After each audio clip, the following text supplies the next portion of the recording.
So one more video here on training to be a shepherd or a spiritual leader at Compass. And so one thing I want us to think about in this quick session is, what are we trying to produce? Like, if we are shepherding people, where are we taking them? Like, what is our end goal? What is our target? And so again, I think Jesus has defined for us that we are to make disciples. And so the question is, what is a disciple? What's the definition of a discipled person? And so what I like to do is look for that description of what it means to be a disciple and look at it from the teachings of Jesus himself. And so there's four basic themes or banners that I see around those. Jesus said in John 15 that he is a vine, we are a branch, that if we abide in him, we will bear much fruit. But apart from him, we can do nothing. And then he said, this is to my Father's glory, that you bear much fruit and show that you are my disciples. So a disciple is somebody who abides in Jesus. And then through that relationship with Jesus, Jesus produces fruit in us. So the starting block is abide in Jesus, have a relationship with Jesus. That's simply what the starting point for being a disciple, okay? So then second, Jesus said that a disciple abides in his word, that we will know his word, study it, apply it. And when we do that, we show ourselves to be his disciples, and we will know the truth, and the truth will set us free. That was in John 8.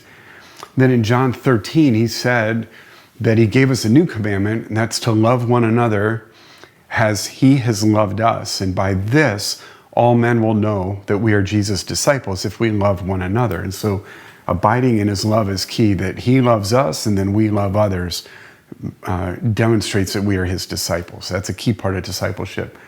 And the last one is abiding in his mission. He called his followers to go and make disciples. On the night he was resurrected, he said to his disciples, as the Father has sent me, now I'm sending you.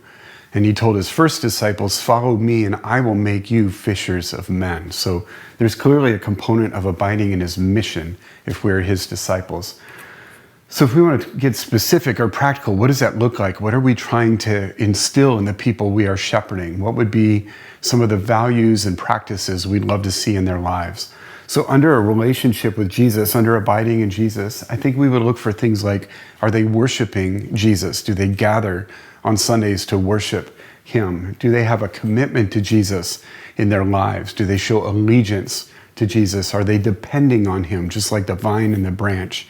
And that is best demonstrated through their prayer lives. Are they praying to Jesus, depending on him, gathering with others to worship? So one place to focus is on their relationship with Jesus. Do they have a growing relationship with him, demonstrated by worship, commitment, prayer, and dependence? Okay? Another practical place to look is in their relationship with the Bible. Are they studying the Bible? Do they read the Bible on their own? Do they know how to? And what are they learning from the Bible? That's a good regular question to ask people you're discipling. What is God teaching you from his word? And how is it making a difference in your lives? So you want to focus on their relationship with the Bible.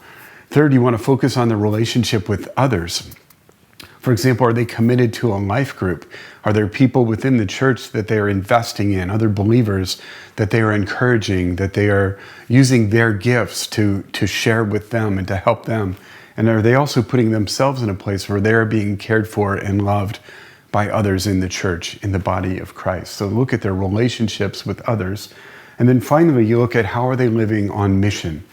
Do they have their 3 friends that they are praying for and looking for opportunities to share Jesus with? Are they serving non-believers in different places in their lives? Are they praying for those non-believers to meet Jesus? And finally, are they themselves ready to share their story or share the gospel with their friends? Are they truly living on mission with Jesus? So those are just some good areas for us as shepherds to come around our people and really care for them and make sure they are living out these practices in their lives.